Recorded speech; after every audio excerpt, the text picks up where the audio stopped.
Donc, deuxième partie de mes lectures préférées de 2020. Il y en avait trop, donc j'étais obligée de scinder en 2 vidéos. Je vais poursuivre avec ce livre qui a été un ravissement absolu. C'est Les Grands Cerfs de Claudie Hunzinger. Ça a occupé vraiment mon esprit pendant toute la période d'arrivée dans l'automne. Et ce qui est assez drôle, c'est que je suis allée écouter le brame du cerf pour la première fois de ma vie cet automne justement. Donc c'était vraiment la suite continue de ce livre.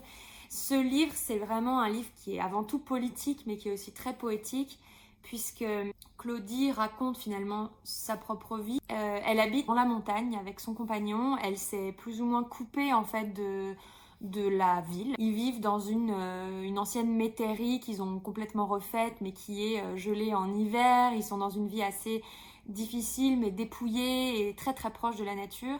Et un jour, l'héroïne, donc, qui est nommée Pamina, rencontre par hasard un photographe animalier. Et ils commencent à tisser des liens ensemble, et ce photographe animalier va l'aider à partir sur les traces des cerfs, puisqu'en fait, le personnage, mais qui est aussi Claudie dans la vraie vie, habite dans un endroit dans lequel les cerfs sont arrivés en même temps qu'elle. Et elle en parle très très bien, Claudine Zinger, en interview. Quelque part, il y a eu une sensation de gémellité avec ces cerfs et de partager un espace de vie. Les cerfs, on le sait très bien, ce sont des animaux très très rares. Donc elle en a des traces autour de chez elle, elle les entend, elle en perçoit des restes de traces. Mais avec ce photographe, elle va vraiment aller à leur rencontre. Donc déjà, on a des passages somptueux de découverte de la nature et de moments de grâce comme ça face à ces animaux. Et ensuite arrive toute la partie politique, puisqu'évidemment ce photographe cache plus ou moins une forme de secret. Et on découvre la relation extrêmement complexe entre l'ONF, donc qui est censé être un organisme de protection de la faune et de la flore, et les chasseurs qu'on pourrait percevoir comme ceux qui la détruisent. Et en fait, les relations entre les uns et les autres et l'implication des uns et des autres dans la destruction de cette faune et de cette flore n'est pas ce qu'elle semble l'être. Et ça dénonce énormément les manières d'agir de l'ONF et la non-préservation de cette faune. On sent toute l'inspiration de la magie, de l'alchimie, de l'importance du vocabulaire, des mots, la sonorité des mots. Moi vraiment, il m'a transportée. Il a une forme que j'aime beaucoup, qui est très poétique. Donc je l'ai aussi beaucoup conseillé autour de moi, et beaucoup de gens autour de moi l'ont lu et l'ont aimé. Donc je le conseille absolument. Ah oui, alors ensuite, j'ai adoré une histoire érotique de la psychanalyse de Sarah Chiche. Sarah Chiche, qui est une écrivaine sur laquelle je vais me pencher. J'ai acheté son dernier Saturne, mais avec la taille de ma pile à lire, je n'ai toujours pas trouvé le temps. Mais j'ai beaucoup aimé son écriture, ça fait plusieurs fois que je la vois passer. Je trouve qu'elle a une approche assez intéressante et elle est assez fascinante, cette femme. Elle a beaucoup parlé aussi de la dépression, elle a vraiment amené quelque chose que je trouve intéressant. Et ici, donc, c'est un essai sur la psychanalyse. Alors, ils ont appelé ça histoire érotique de la psychanalyse, c'est pas... Il me semble pas que ce soit très... C'est plutôt des histoires d'amour, en fait. Et donc finalement, c'est... Alors moi je l'ai acheté d'abord, et j'ouvre par hasard à cette page, mais parce qu'elle parle d'Anaïs Nin, qui comme vous le savez est une de mes grandes passions et obsessions. Elle parle aussi de Lou Andreas Salomé, pareil. Donc il y avait plusieurs personnages comme ça autour desquels moi-même je gravite qui m'ont intéressée dans ce livre. Et c'est d'abord pour ça que je l'ai acheté. Et en fait, tout le livre se dévore. Ce sont de très courts chapitres et chaque chapitre raconte une histoire d'amour, toxique ou pas, très souvent passionnelle, entre des individus qui ont tous à voir de près ou de loin avec la psychanalyse. Donc évidemment dans le cas d'Anaïs Nin, c'était sous le joug de sous le prisme de son histoire avec ses différents psychanalystes. Et en fait, notamment pour Anaïs Nin, puisque j'en parle, c'était hyper intéressant de la placer dans un contexte, Anaïs Nin. On a beaucoup parlé évidemment de l'histoire qu'elle a vécue avec son propre père, qui est un tabou suprême, propre père qui l'avait abusée au préalable et qui donc fait d'Anaïs Nin avant tout une victime d'inceste. En fait, je n'avais pas replacé cette histoire abracadabrantesque dans un contexte qui est celui de l'émergence de la psychanalyse. Et en fait, tout ce livre couvre cette époque. Alors évidemment, elle parle de Freud. Freud aujourd'hui qu'on a beaucoup critiqué, souvent à raison, mais pas que. Et en fait, ce qui est très complexe quand on est un personnage lambda comme ça et qu'on n'a pas de connaissances théoriques des choses, c'est que finalement, on tombe dans le poncif Freud est sexiste, tout est le phallus, et puis finalement, on balaye un peu ça sans l'avoir vraiment lu, et c'est toujours très compliqué, et moi j'ai beaucoup de mal à me situer là-dedans. J'étais la première à avoir plutôt tendance à balayer la psychanalyse d'un revers de manche, et en fait, j'aime beaucoup cet ouvrage parce que Sarah Chiche, qui elle-même est praticienne, hein, elle est psychanalyste et psychologue. Je n'ai plus d'espace mémoire sur mon téléphone, donc j'essaie de m'en sortir. Je vous disais donc que ce livre est passionnant pour toutes les personnes qui, comme moi, avaient une sorte d'a priori concernant la psychanalyse ou qui pouvaient la croire extrêmement sexiste, complètement dépassée, etc., ce qu'on entend beaucoup. Le livre apporte beaucoup d'éclaircissements. Sarah Chiche sait de quoi elle parle puisque c'est sa profession, et en même temps elle est très engagée, elle est elle-même dans un positionnement féministe, de remettre les femmes au premier plan. Donc elle est critique envers ce milieu et en même temps elle défend ce qu'il reste à défendre. Donc c'est vraiment passionnant, et surtout les histoires qu'elle raconte sont toutes absolument délicieuses, passionnantes, dévastatrices. Et c'est vraiment, je trouve, l'histoire d'un siècle aussi, ce début de siècle qui découvre la psychanalyse et qui marque absolument tous les artistes, en passant par les écrivains notamment et les peintres. Donc voilà, pour moi, une bible sous plein d'aspects. J'ai adoré. Ensuite, alors on en a beaucoup entendu parler, hein, le magnifique Coup de la vie de Déborah Lévy, Rentrée littéraire 2020. Que dire? Et juste plonger là-dedans. C'est une autobiographie en 2 tomes, il y en a un deuxième. Moi j'ai préféré celui-ci, étrangement je suis moins rentrée dans l'écriture du deuxième. Mais alors celui-là, Déborah Lévy dans ce livre, elle revient sur une année de sa vie qui a été une année un peu dévastatrice puisque c'est l'année de son divorce. Mais c'est une année aussi qui est jalonnée de prise d'indépendance, de sororité, de découvertes qui vont vers la sororité, d'instants de poésie, d'instants de grâce. Alors c'est très dur à décrire parce que là aussi, il n'y a pas une linéarité incroyable, c'est beaucoup de petits chapitres. Et on va aussi bien parler, Déborah Lévy va aussi bien parler de sa reprise de l'indépendance en achetant son vélo électrique. Elle redécouvre cette liberté comme ça de se mouvoir et de se déplacer dans cette petite ville qu'elle dit avoir beaucoup de collines. Les oiseaux sont toujours très présents, il y a énormément de références féministes, énormément de références à l'écriture des femmes. Je me rappelle très bien de l'ouverture aussi du livre. On assiste juste à la rencontre comme ça d'une jeune femme et d'un homme, un homme dans la quarantaine. Et en quelques lignes, on perçoit le déséquilibre immense entre les deux personnages et qui vient du sexisme, puisque cet homme finalement s'invite à sa table ou l'invite à la sienne, je sais plus, et ils échangent tous les deux, et finalement donc cet homme raconte toutes ses péripéties, sa vie, et il se galvanise un peu de raconter tout ce qu'il a vécu. Et lorsque elle exprime un souvenir, qui est en plus un souvenir assez lourd, lui s'en trouve complètement désarmé, il lève un peu les yeux au ciel, finalement il l'écoute pas. Et je crois qu'il la commente en disant qu'elle est bavarde.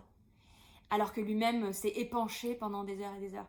Et c'est que des toutes petites scènes comme ça, tellement bien vues, tellement bien senties, tellement bien observées. J'en garde vraiment un souvenir extrêmement riche et ça m'a donné très envie d'écrire parce qu'elle a une écriture qui est très fluide, assez poétique aussi, et toujours dans la retenue. Il n'y a aucun épanchement, on va vite et c'est pas survolé, mais c'est léger. C'est léger alors que ça n'aborde que des thématiques qui pourraient être extrêmement lourdes. Donc vraiment, pépite absolue encore. Deuxième poncif, mais quand même je dois parler du Cœur synthétique de Chloé Delhomme.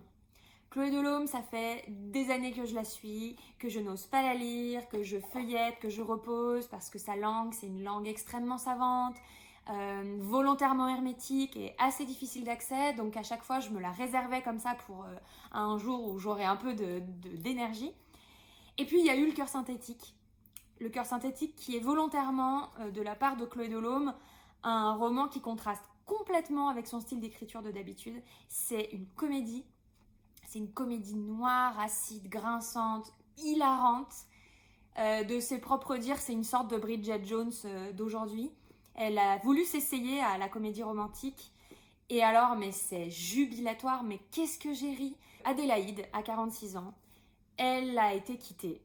Et c'est l'histoire d'une femme qui réalise qu'elle est devenue invisible sur le marché de la séduction, puisqu'on sait bien qu'il est interdit pour les femmes de vieillir et qu'on nous dit toujours que les hommes se bonifient avec l'âge et que les femmes, en revanche, deviennent d'ignobles sorcières. Donc, en fait, elle aborde quand même un thème qui est fondamental, qui est l'invisibilisation des femmes vieillissantes. On parle d'une femme de 46 ans, hein, donc on est loin de la vieillesse. Mais dans les stéréotypes genrés qui gouvernent notre société, c'est une femme qui devient invisible, qui se fait marcher sur les pieds en boîte de nuit, qui peine à être remarquée. Et donc, en fait, on suit en même temps toute la volonté, la soif insatiable d'Adélaïde de trouver l'amour. Alors elle est encore pétrie d'idéalisme. Quand elle rencontre un homme, elle se projette tout de suite beaucoup trop vite. Et en même temps, ses cercles d'amis, donc on voit toutes ses amies et on assiste même à des rituels de magie avec elle. Enfin, c'est tellement bien senti, bien écrit et drôle. Et en fait, la conclusion absolue de ce livre, c'est vraiment d'aller vers la sororité. C'est de quitter cette nécessité d'à tout prix rencontrer un homme et de revenir au groupe de femmes, revenir à la solidarité entre femmes. C'est porté par un récit qui est extrêmement dynamique, qui se lit, mais alors quasiment de couverture à couverture. C'était brillant, d'ailleurs elle a eu le prix Médicis et c'était bien mérité. Donc lisons Le cœur synthétique, c'est génial. Je continue avec une nouvelle qui n'a absolument rien à voir, on change complètement de contexte. C'est une nouvelle d'Arthur Schnitzler, qui est un Viennois du début du siècle, qui avait écrit Mademoiselle Else, que j'avais déjà chroniqué sur mon blog et qui existe en bande dessinée par Manuel Fior, qui est une merveille, je vous conseille d'aller le lire. Ici, la nouvelle rêvée. Alors, acheté par hasard chez un bouquiniste, c'est le livre qui a inspiré Kubrick pour Eyes Wide Shut. Donc en lisant ça, je me suis dit vaste projet, parce qu'alors entre Eyes Wide Shut et un livre écrit en 1900 à Vienne dans un contexte historique tout à fait différent, je voyais pas le rapport. J'y suis allée en étant curieuse parce que je savais qu'Arthur Schnitzler avait une écriture qui me semblait assez sensible, un peu proche de Zweig, qui en tout cas considère les personnages féminins comme des personnages et pas des faire-valoir. Et donc ça déjà, ça m'a permis d'y aller de manière un peu plus safe. Et j'ai adoré. Alors, c'est pas méga déconstruit, hein, ça date de quand ? Le livre date de 1925. Alors, c'est pas méga déconstruit, mais c'est pas grave. C'est une époque, c'était pas dérangeant pour la lecture. C'était complètement obsédant et onirique. C'est vraiment un univers très étrange. Alors, je comprends ce qui a inspiré Kubrick, mais ça n'a rien à voir avec le film. Si ce n'est le caractère un petit peu oppressant et anxiogène, mais quand même, voilà, ne pensez pas au film de Kubrick, ça n'a rien à voir. C'est un jeune homme qui un jour, par un enchaînement de hasard, se retrouve à suivre un ami à lui qui est pianiste, qui lui dit qu'il joue plusieurs soirs comme ça, ou tous les soirs, dans des réunions secrètes, une espèce d'aristocratie comme ça, et qu'il joue les yeux bandés, et qu'il ne sait pas ce qui se passe autour de lui, et qu'il n'a rien le droit de révéler. Donc le protagoniste se dit « mais attends, mais c'est génial, j'ai envie de te suivre ». Et donc il le suit. Et effectivement, il pénètre dans un univers complètement étrange, très érotique, mais surtout très, très codifié, les gens sont masqués, etc. Bon, et en fait, voilà, je sais pas comment en parler parce que c'est très court et je pense qu'il faut, encore une fois, il faut vraiment se laisser happer par l'atmosphère et c'est bien de pas trop en savoir. Mais c'est assez obsédant. C'est très très imagé et c'est très métaphorique aussi. Tout est questionné, il y a un rapport à la réalité qui est sans cesse remis en question. C'est pas pour rien que le titre, voilà, la nouvelle rêvée, entre le rêve, la réalité, les frontières sont très poreuses et c'était une très belle lecture. C'était vraiment entre le cauchemar et la vision onirique. C'était très dur d'en parler, je l'avais pas beaucoup préparé et je me rends compte que j'ai des choses pas très claires à en dire, mais c'était très bien. Ensuite, je dois parler d'un recueil de poésie qui m'a été envoyé par son autrice. C'est Cher Papier. de Juliette Brévillero. Alors voilà, j'ai reçu ce livre chez moi, comme ça m'arrive parfois. C'est quelqu'un, une de mes lectrices, qui me l'a fait parvenir. Et j'ai mis des mois et des mois à le lire parce que c'est pas un exercice que j'aime beaucoup, de donner mon avis sur l'écriture des autres. Et en fait, c'était une rencontre incroyable. Donc les poèmes sont absolument tous somptueux. C'est vraiment, en fait, Juliette a une maîtrise de la langue là aussi. Elle s'amuse énormément. Il y a énormément de palindromes ou d'allitération. Elle joue beaucoup avec les sonorités qui se ressemblent. Elle joue, elle désimbrique, elle façonne les mots. Il y a un vrai plaisir du travail de la langue comme une matière. Un peu, c'était somptueux. Il y a un travail sur le rythme qui est magnifique. Il y a beaucoup de vers en octosyllabes. Il y a un travail sur la rythmique qui est magnifique. Et puis un champ lexical qui moi me plaît beaucoup. Beaucoup de magie, de pierreries, de couleurs, de fleurs, de nuit. Donc voilà, la nuit te porte au cou, médaillon stellaire. C'est vraiment des petits bijoux. Tous les poèmes sont magnifiques. J'en ai posté plusieurs sur mon Instagram, sur ma page. Donc n'hésitez pas à aller voir, n'hésitez pas à la suivre. Elle poste aussi beaucoup de ses poèmes. Ce sera la meilleure pub que je puisse lui faire. Mais vraiment, voilà, c'était somptueux. Et je vous le conseille. Et je vous le conseille même si a priori la poésie ne vous attire pas. Je pense que les thématiques sont tout à fait actuelles. Il y a un poème aussi sur la transidentité. Beaucoup de poèmes autour de la magie, des incantations, beaucoup de poèmes autour de l'amour, de la bisexualité, la sexualité. Il y a même un poème sur le clitoris. Enfin, vraiment, c'est beaucoup de thèmes actuels, féministes. Voilà, c'est vraiment une merveille. Je vous le conseille aussi. Je vais quand même parler de la découverte de ma fin d'année. Marcel Proust, ça y est. I did it. Seulement en partie, je n'ai lu qu'un tome et c'était absolument somptueux. J'ai lu donc Du côté de chez Swann. Là, c'est le tome qui regroupe Du côté de chez Swann et Un amour de Swann. Donc vous pouvez voir qu'il me reste encore Un amour de Swann à terminer, mais j'ai lu le premier. Et alors, j'avais très très peur. Et en fait, je l'ai commencé juste avant le deuxième confinement. Et tous les soirs, après le travail, je lisais 1 heure de Proust. Ça a été une claque absolue.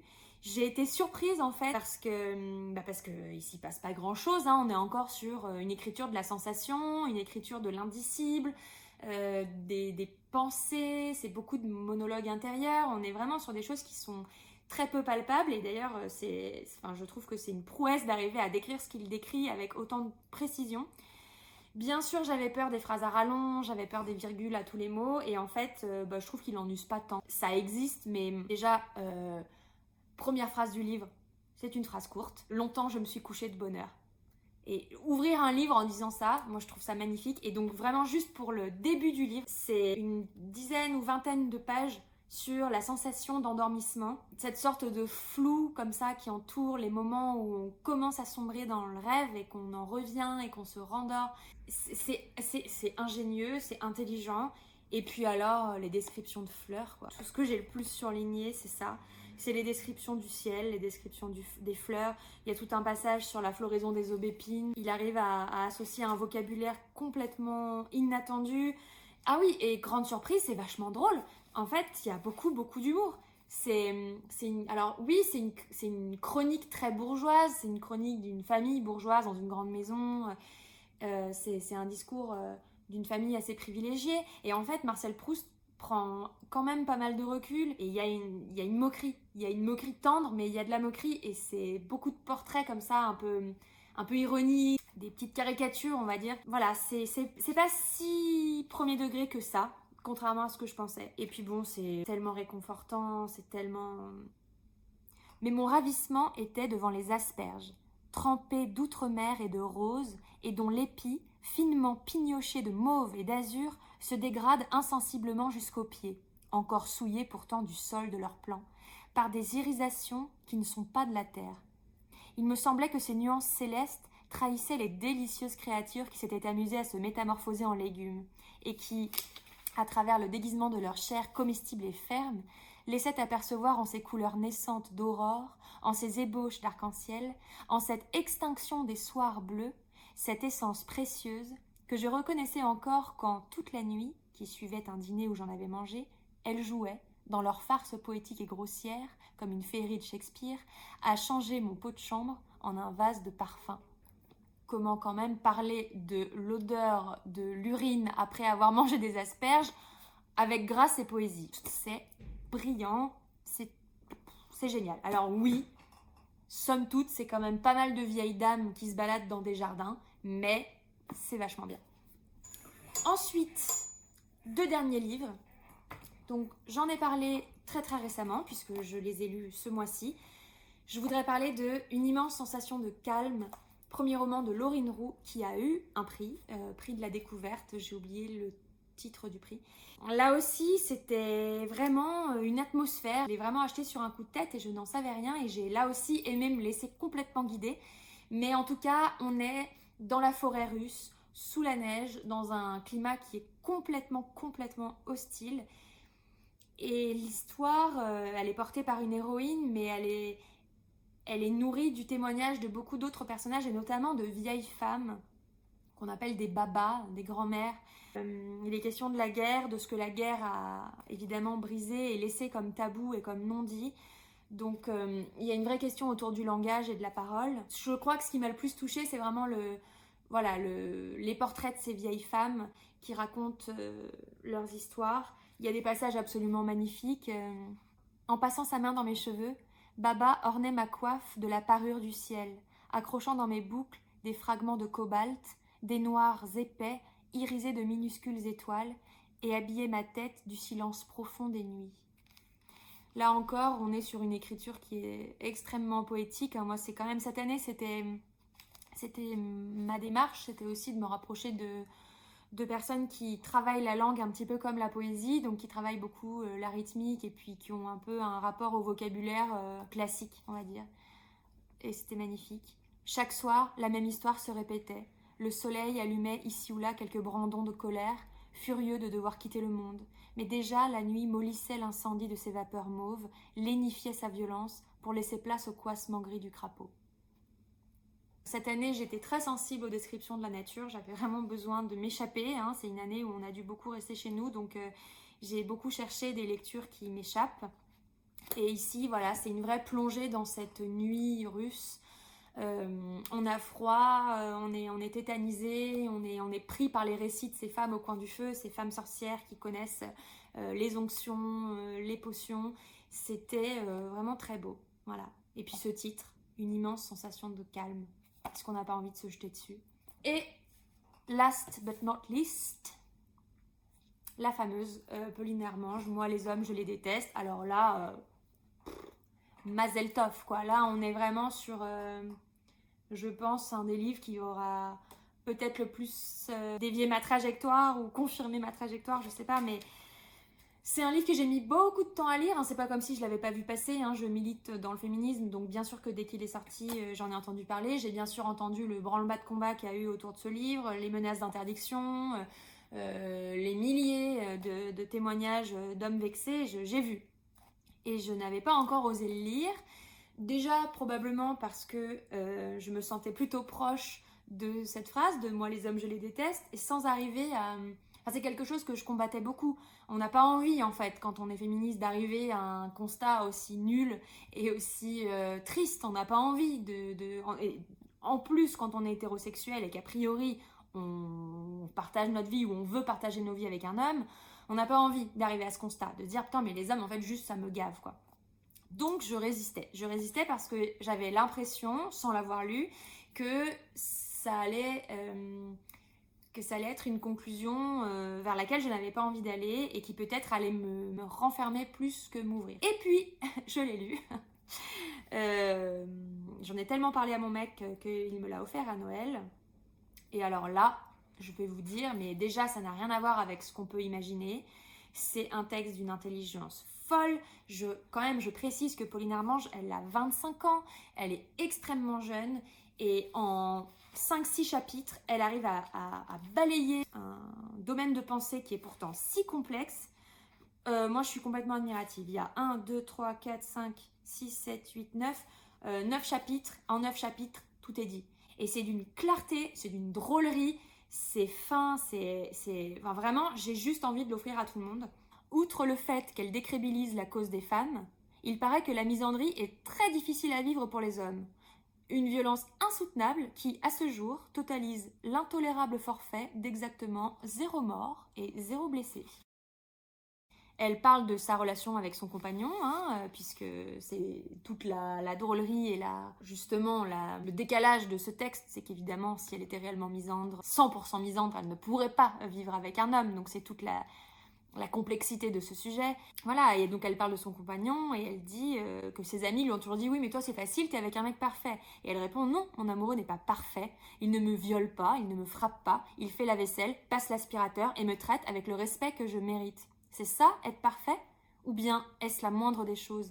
Les standards sont-ils tellement bas que les hommes peuvent s'en tirer à si bon compte? On confond souvent colère et violence. Pourtant, ces deux mots ne vont pas toujours de pair. La colère d'être traité en inférieur n'est pas comparable avec la violence des hommes qui nous humilient, nous violent et nous tuent. J'ai tout à noter, enfin tout est de cette clarté-là, de cette précision-là. Et je vais quand même relire sa définition de la misandrie. Dans l'imaginaire collectif, misandrie et misogynie sont deux faces de la même médaille, celle du sexisme. C'est la faute à l'étymologie, explique-t-elle, qui est la même. Eh bien non. Si la misandrie est la caractéristique de qui déteste les hommes, et la misogynie celle de qui déteste les femmes, il faut bien admettre qu'en réalité ce sont des concepts qui ne sont pas égaux, que ce soit en termes de dangerosité pour leur cible ou de moyens utilisés pour s'exprimer. Et c'est là qu'elle répète, on ne peut pas comparer misandrie et misogynie, tout simplement parce que la première n'existe qu'en réaction à la seconde. C'est-à-dire que aujourd'hui, le postulat, c'est que si des féministes et des femmes en arrivent à détester les hommes, elles ne les détestent que de détester les femmes. Pourquoi les hommes détestent-ils les femmes? En revanche, mystère. Voilà, si la misandrie a une cible, elle n'a pas de victime dont on égrène le compte morbide chaque jour ou presque. Notre misandrie fait peur aux hommes parce qu'elle est le signe qu'ils vont devoir commencer à mériter notre attention. Qu'être en relation avec des hommes n'a rien d'un dû, d'un devoir de notre part, mais que comme toute relation équitable, elle nécessite que toutes les parties engagées fassent un effort pour traiter l'autre avec respect. Honnêtement, j'ai envie de dire, tout le monde devrait le lire, ne serait-ce que pour avoir un avis. Ça ne veut pas dire être d'accord, mais ça veut dire savoir de quoi parle ce texte qui, je vous le répète, a été menacé de retrait des librairies quand même, et qui est pourtant un texte qui en fait, plutôt que de s'axer sur la détestation des hommes à tout prix, c'est plutôt un appel à la sororité, un appel à tenter de penser nos vies en dehors de l'accomplissement génial que doit être une relation avec un homme. C'est bien de souhaiter d'avoir une relation avec un homme, si on est hétérosexuel en tout cas, je parle du couple, mais ça ne devrait pas être un but en soi, voilà, et ça tend vers ça. Expérimentons la joie de vivre par et pour nous-mêmes, trouvons les bonnes raisons de nous engager dans une relation en sortant du mécanisme automatique qui nous fait craindre d'être seuls. Cultivons nos réseaux de relations non amoureuses et solides, profondes, sincères, qui nous permettent d'être entourés et aimés sans être en couple. Apprenons nos limites, ce qui est acceptable à nos yeux et ce qui ne l'est pas, et apprenons à faire entendre ces limites. Parce qu'il n'est pas non plus question de dire que toute relation de couple hétérosexuel est vouée à être une nuisance. Je suis quelqu'un d'optimiste, précise-t-elle. On peut espérer qu'en étant en phase avec nos attentes, on aura plus de chances de rencontrer des partenaires qui nous méritent et pour qui la relation amoureuse est fondée, comme toute relation personnelle devrait l'être, non pas sur la possession et l'exploitation de l'autre, mais sur le respect, l'écoute et le soutien mutuel.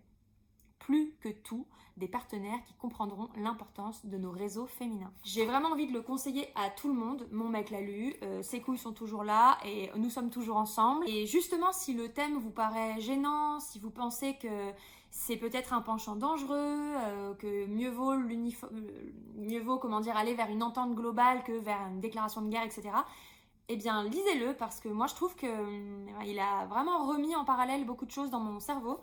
Et je n'aurais pas pensé aller autant dans son sens. Donc, immense découverte. Et puis, immense respect pour avoir écrit ça à 25 ans, dans une langue aussi claire, aussi intelligente. Moi, respect absolu pour Pauline Armange. Donc, on va s'arrêter là pour la littérature. Pardon pour les 1000 cadrages loufoques et voilà. L'important c'est que vous puissiez vous faire un thé et écouter et surtout l'important c'est que vous ayez envie de lire. Moi, ça a été une année de lecture incroyable et je vais essayer de m'en tenir à ce rythme-là. Moins de réseaux sociaux, moins d'heures passées à scroller en faisant le veau et en bouffant mes heures à ne rien faire. Revenir à voilà, des choses palpables, le papier, les mots, la littérature. Je vous souhaite à toutes et tous une très belle fin d'année et je vous dis à très bientôt.